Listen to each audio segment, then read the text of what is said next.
Chez les pompiers professionnels, c'est comme chez les militaires. L'évolution de carrière se fait en prenant un grade supplémentaire. Mais dans le Puy-de-Dôme, en 2009, seul un homme du feu sur 60 inscrits sur le tableau d'avancement a pu passer du grade de caporal-chef à celui de sergent. D'où un fort mécontentement. C'est surtout au niveau social que les retombées sont importantes, au niveau salarial. Et donc il nous faut un avancement de carrière.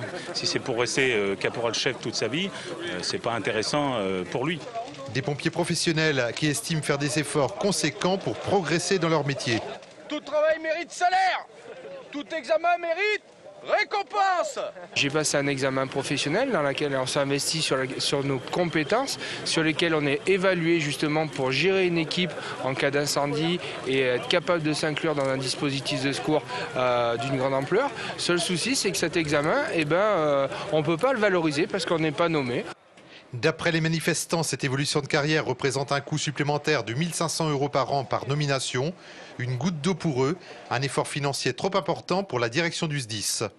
Les contraintes budgétaires qui sont les nôtres nous amènent, au plan du fonctionnement des services, à être extrêmement rigoureux et à consacrer au niveau des charges de personnel les moyens dont nous pouvons disposer avec une très très faible marge de manœuvre, ce qui explique que, bien évidemment, on ne peut pas répondre à guichet ouvert à l'attente de ces personnels. Ces pompiers professionnels qui symboliquement ont bloqué les élus venus participer à la commission paritaire estiment que le côté financier est un faux problème. Pour eux, le SDIS donne trop de moyens aux pompiers volontaires, en matériel ou en construisant de nouveaux centres de secours. Et ils ont bien l'intention de rallumer le feu jusqu'à ce que leurs revendications soient entendues.